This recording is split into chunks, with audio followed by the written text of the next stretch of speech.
हाँ त्रिपाठी जी, हाँ हम आज अपने आवास पर हैं और ड्राइंग रूम में बैठे हैं। आपसे कुछ भेंट करनी है, कुछ गंभीर विषय पर चर्चा करना है। जरा आइए तो आपसे कुछ बात करनी है। कम इन।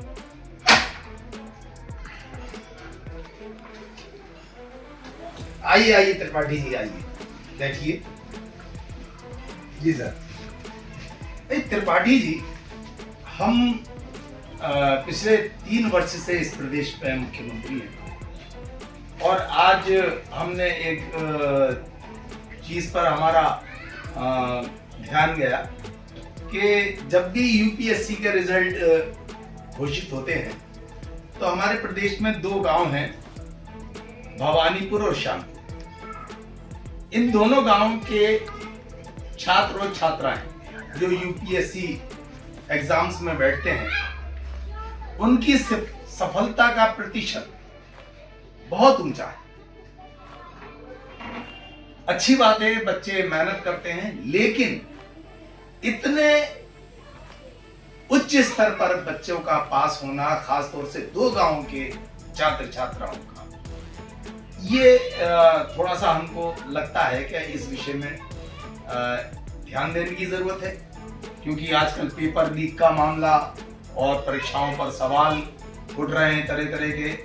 तो ये जरूरी है कि हमारे सिस्टम में हम ये इस बात पे ध्यान दें अपने प्रदेश के युवाओं के भविष्य के लिए, कि हम इस पे ध्यान दें कि कहीं कोई हमारे सिस्टम में, व्यवस्था में कोई त्रुटि तो नहीं है, कोई इनकी कोई मदद तो नहीं कर रहा है। तो मैं आपको निर्देश देता हूँ त्रिपाठी जी कि आप गुप्तचर विभाग से और जो भी हमारे जांच एजेंसियां हैं उनसे जांच कराइए कि हमारी परीक्षाएं बिल्कुल पारदर्शी हो रही हैं, उनमें कोई किसी भी प्रकार का व्यवस्था में कोई गड़बड़ी तो नहीं है, बिल्कुल अच्छी तरीके से हो रही हैं। इसकी जांच कराइए और निर्देश दीजिए कि कम से कम 15 दिन के अंदर अंदर इस मामले की सारी रिपोर्ट मेरे सामने पेश की। ठीक है सर, जैसा आदेश। मैं समझता हूँ कि जो हमारी इंटेलिजेंस ब्यूरो है, उनके जो चीफ है मिस्टर विजय, वो काफी ईमानदार व्यक्ति हैं, उनसे जांच करा ली जाए तो ठीक रहेगा। ठीक है विजय जी से जांच कराइए और मेरे सामने 15 दिन के अंदर रिपोर्ट पेश कीजिए। ठीक है, मैं अभी उन्हें फोन करके बुला।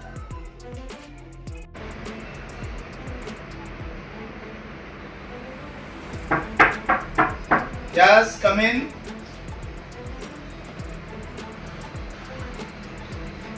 आइए त्रिपाठी जी, मुझको लगता है कि आज मैंने जो आपको 15 दिन पहले निर्देश दिए थे, आप शायद उस विषय की रिपोर्ट लेके आए। सर, मैं उस विषय की जांच की रिपोर्ट लेकर आपके पास आया हूँ, जिसमें आपने कहा था कि भवानीपुर और श्यामपुर के बच्चे एक ही बार में आईएएस कैसे बन जाते हैं। ये कहानी भी बड़ी अच्छी है और प्रेरणादायक है, और किन की वजह से ये मैं उनका फोटो साथ में लाया हूँ, ये मैं आपको दिखाना चाहता हूँ। अच्छा, जरा त्रिपाठी जी पूरी जानकारी दीजिए, तो जरा पूरा बताइए, विषय बताइए क्या है।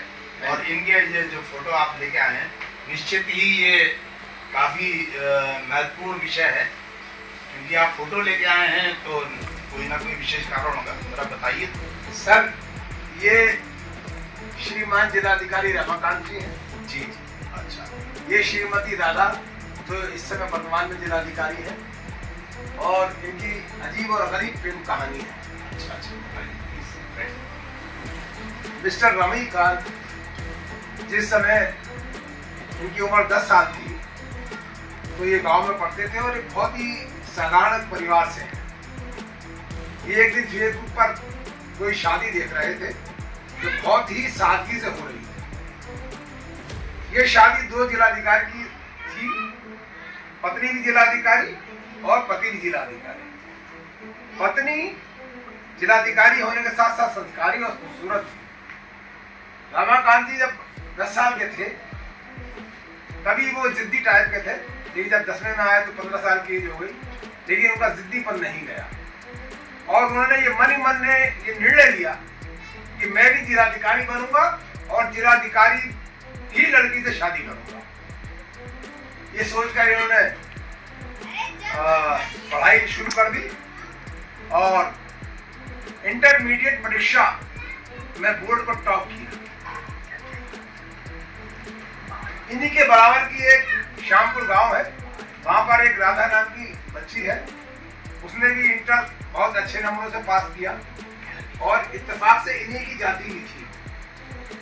उस लड़की के पिता रामलाल ने ये सोचा कि लड़का अच्छा है, पढ़ने लिखने में तेज है, तो इसकी शादी में अपनी बेटी से क्यों ना कर। उन्होंने अखबार में छपा हुआ रामलाल जी ने फोटो अपनी बेटी राधा को दिखाया और रमाकांत जी के बारे में पूछा कि अगर मैं शादी आपकी इससे तय कर दूं तो आप सहमत हैं या नहीं। बेटी ने इनकी फोटो देखकर अपनी सहमति दे दी और ये रमाकांत जी के घर पिताजी से इनके मिलने गए।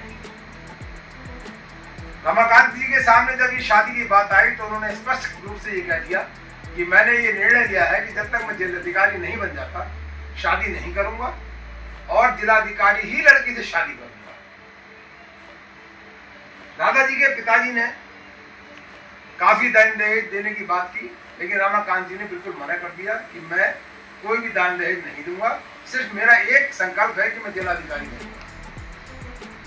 रामलाल जी घर आ गए, घर आकर उन्होंने अपनी बेटी को ये बात बताई। बेटी को गुस्सा भी आया, लेकिन उन्हें ये अच्छा भी लगा कि एक ऐसा व्यक्ति जो अपने संकल्प पे इस तरीके से अड़ी है, मैं भी इसी व्यक्ति से शादी करूंगी और ये निर्णय करती हूँ कि मैं भी जिलाधिकारी बनूंगी।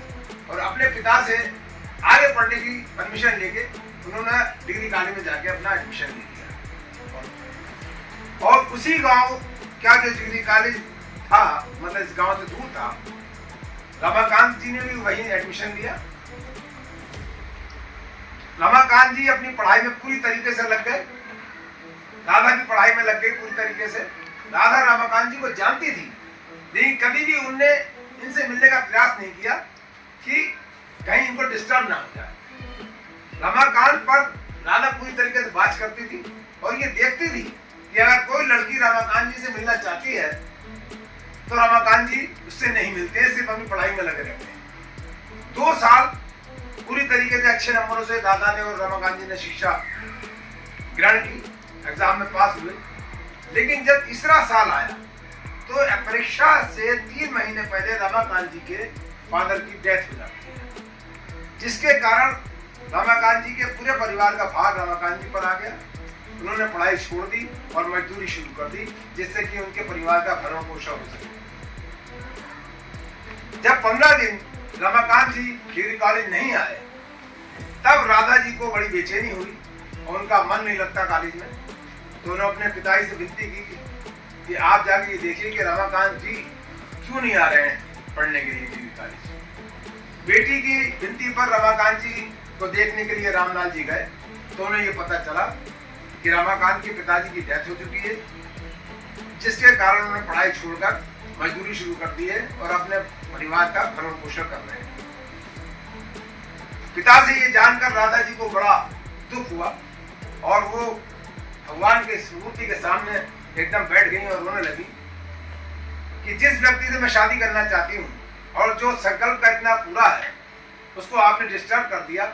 और मेरी आपसे विनती है कि उनकी पढ़ाई पूरी हो और वो अपना संकल्प पूरा कर सकें, कोई ऐसा कृपा कीजिए। कई घंटे हो गए बैठे हुए भगवान के सामने, तो रमाकांत जी के बारे में वो दुआ मांगती रही। राधा जी के पिताजी को जब राधा की हालत के बारे में पता चला तो वो राधा जी के पास आए और बोले, बेटी उठ, मैं कुछ करता हूँ।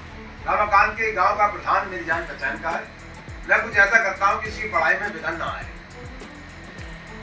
बाप की बात सुनकर बेटी पिता से पकड़ रोने लगी चिपट कर, और फिर रमाकांत जी के गांव रामलाल जी गए। उन्होंने उस गांव के प्रधान को 2 लाख रुपए दिए और कहा कि रमाकांत जी माता जी को जाकर दें, लेकिन मेरा नाम न होता है। गांव का प्रधान रमाकांत जी के घर गया, उनकी माँ को बुलाया और माँ से कहा कि आपका बच्चा पढ़ने में होशियार है, इसकी पढ़ाई मत रोकिए, ये पैसे हैं, इससे अपना बिजनेस शुरू करिए और रमाकांत जी को कॉलेज जाने दीजिए। माँ ने कहा कि मेरे पास इतनी संपत्ति नहीं है कि मैं ये 2 लाख रुपए वापस कर सकूं, लिहाजा मैं आपसे ये रुपया नहीं ले सकती। तो प्रधान ने कहा कि ये वो उधार है, जब मैं देखूंगा कि आप पैसा देने लायक हो गए हैं तो मैं खुद आपसे आके ले लूंगा। इस शर्त पर रमाकांत की माता जी ने वो रुपये लिए। रमाकांत जी ने अपने घर में एक दुकान खोली और बहन भाई को उस दुकान पर बिठाला और अपना जो है दोबारा पढ़ाई करने के लिए चले गए। परीक्षा में राधा ने और रमाकांत जी ने पूरी तरीके से अच्छे नंबरों से परीक्षा पास की और पास करने के बाद में जब वो एक दिन घर पे थे तो अखबार में उन्होंने अपना भी फोटो देखा और राधा का भी फोटो देखा। तो राधा का फोटो देखकर रमाकांत जी के दिल में कुछ प्रेम की ज्वाला भाव पैदा हुए, लेकिन उन्होंने कभी भी राधा से मिलने की कोशिश नहीं की और ना राधा ने रमाकांत से मिलने की कोशिश की और दोनों IAS की परीक्षा में लग गए। रमाकांत जी की आर्थिक स्थिति कमजोर थी, लिहाजा वो गूगल से सब चीज जानकारी लेकर पढ़ते थे और राधा कोचिंग करती थी। दोनों अच्छी तैयारी कर रहे थे। रमाकांत जी के पास कुछ धन का अभाव था जिसकी वजह से उनकी डाइट अच्छी नहीं थी, रात दिन पढ़ना, इस वजह से वो बीमार पड़ गए और उन्हें खांसी और जुकाम बुरी तरीके से हो गया और उन्होंने जो है लाइब्रेरी आना छोड़ दिया। तब राधा जी को इसकी चिंता हुई और उन्होंने रमाकांत जी के दोस्तों को बुलाया और उन्हें कुछ पैसे देकर कहा कि आप जो है रमाकांत जी को अच्छे डॉक्टर से दिखाएं, अच्छे डॉक्टर को दिखाएं और उनके लिए कुछ डाइट का भी प्रबंध किया। कुछ ही दिनों में रमाकांत जी ठीक हो गए और दोनों IAS की परीक्षा में सफल हो गए। ये दोनों पहली बार जब मिले, जब इंटरव्यू देने के लिए एक बिल्डिंग में बैठे थे, दोनों की नजरें मिली। रमाकांत जी चाहते थे कि मैं राधा जी से आज बात करूं। जैसे ही वो अपनी सीट से उठ के आ रहे थे राधा जी की तरफ, बीच में ही एक लड़की सीमा आ जाती है और रमाकांत जी को नमस्ते करके उनसे हाय हेलो करती है और बताती है कि वो कैबिनेट मंत्री की बेटी है और उनकी तारीफ करने लगी, जिससे कि रमाकांत जी डिस्टर्ब हो गए और उन्होंने राधा से बात नहीं की और सीमा के साथ ही जाकर बैठ गए। ये देखकर राधा को ऐसा लगा जैसे उसका सब कुछ लुट गया, उसकी सफलता, उसकी तपस्या सब बेकार हो गई और वो रोने जैसी लगी। लेकिन अपने आप को उसने काबू किया और बड़ी मुश्किल से इंटरव्यू दिया। इंटरव्यू देने के बाद वो अपने घर गई और घर जाकर अपना कमरा बंद करके रोती रही, उसकी आंखें सूखती रोती। जब पिता से वो मिली तो पिता को उन्होंने ये बात बताया कि हमारे बीच में एक लड़की सीमा आ गई है, अब हमारा संबंध नहीं हो पाएगा। लेकिन पिता रामलाल ने बेटी को समझाया और कहा कि तेरी तपस्या बेकार नहीं जाएगी, ये मैं जानता हूं, तू सब्र कर। जब रमाकांत जी को अपनी पहली सैलरी मिली तो वो 2 लाख रुपए देकर गांव के प्रधान के पास गए और उससे कहा कि ये आपके 2 लाख रुपए हैं, ये ले लीजिए। तो उसने कहा ये 2 लाख रुपए मैंने नहीं दिए थे, जिसने आपके ऊपर उपकार किया था उसका नाम रामलाल है और आप गांव जाइए और रामलाल को ये पैसे लौटाइए और उनसे जो कुछ कहना है वो कहिए। इतनी बात सुनकर रमाकांत जी राधा जी के गांव जाते हैं और उनके घर का दरवाजा खटखटाते हैं। दरवाजा राधा जी खोलती हैं। राधा जी को देखकर रमाकांत जी के साथ जो उनका दोस्त था वो कहता है ये तो वही लड़की है जिसने आपकी बीमारी ठीक कराने के लिए, डॉक्टर को दिखाने के लिए हमें पैसे दिए थे। वो बात कर ही रहे थे, इतनी देर में पीछे से रामलाल जी आ जाते हैं और रामलाल जी को देखकर रमाकांत सब कुछ समझ जाता है कि आखिर ये वही लड़की है जो मेरे लिए रिश्ता के लिए, जिसके लिए मेरे लिए रिश्ता आया था। रामलाल जी ने थोड़ा सा मुंह बिगाड़ा उसे देखकर रमाकांत को, लेकिन दादा जी के कहने पर वो रमाकांत को अंदर ले गए और बिठाया। फिर रमाकांत जी ने उनसे कहा रामलाल जी से कि आप मेरे भगवान हैं, आपने मेरे पर बहुत उपकार किया है, जैसा आप कहेंगे मैं वैसा करूंगा। फिलहाल अगर आपकी इच्छा हो तो मैं आपकी बेटी राधा से शादी करना चाहता हूँ। उन्होंने मन ही मन बहुत प्रसन्न हुए और उन्होंने परमिशन दे दी। तब राधा जी के पास रमाकांत जी गए और बोले कि मुझे ये पता भी नहीं था कि आप मेरे पीछे पीछे आ रही हैं और इतनी बड़ी तपस्या कर रही हैं। ये बात सुनकर राधा बोले कि आपने बहुत देर कर दी मुझे पहचानने में, लेकिन जो भी होता है अच्छा होता है। और मैंने आपको पाने के लिए बहुत बड़ी तपस्या की है, जिलाधिकारी बनी हूँ। तो रमाकांत जी कहते हैं कि आपकी तपस्या बेकार नहीं जाएगी, हमारा जन्म जन्म का रिश्ता है जो कभी नहीं टूटेगा। और दोनों की शादी बहुत ही सादगी से होती है। उस शादी में दादाजी के गांव के लोग और छात्र छात्राएं और रमाकांत जी के गांव के लोग और छात्र छात्राएं थे, और बाकी कोई वीआईपी नहीं। उस शादी से इन गांव के बच्चों को ऐसी प्रेरणा मिली कि हर बच्चा ये सोचने लगा कि मैं भी ऑफिसर बनूंगा। और इसी कारण इस गांव के बच्चे हर साल अधिकारी बनते हैं, डॉक्टर बनते हैं, इंजीनियर बनते हैं और पीसीएस बनते हैं। बस इतनी सी कहानी है, बाकी किसी का कोई दोष नहीं। त्रिपाठी जी, ये पूरी जो आपने जांच रिपोर्ट दी है, इससे हमें आंतरिक प्रसन्नता हुई है। सबसे बड़ी प्रसन्नता है कि 2 युवा का दृढ़ इच्छा शक्ति से जो उन्होंने स्थान प्राप्त किया, उससे और बच्चों को प्रेरणा मिली। मेरी ये अपने सभी प्रदेशी युवाओं से मुझे आश्वासन मिलता है उससे, और मैं ये अपील करता हूँ अपने युवाओं से कि वे अपने उच्च चरित्र, दृढ़ संकल्प की शक्ति से, अच्छे चरित्र के बल पर अपना उच्च स्थान प्राप्त करें और प्रदेश और देश को उन्नति की ओर ले जाएं। मैं उनके लिए और दोनों गांवों के लिए एक विशेष पैकेज की घोषणा करता हूं कि इन दोनों गांवों में आईएएस की ट्रेनिंग के लिए एक सरकारी स्तर पर कोचिंग इंस्टीट्यूट स्थापित किया जाए। बहुत बहुत धन्यवाद। मैं आपके आदेश का मैं पालन करूंगा और गांव में ऐसी व्यवस्था कर दूंगा कि बच्चों को बाहर जाने के लिए पढ़ने में न जाना पड़े। धन्यवाद।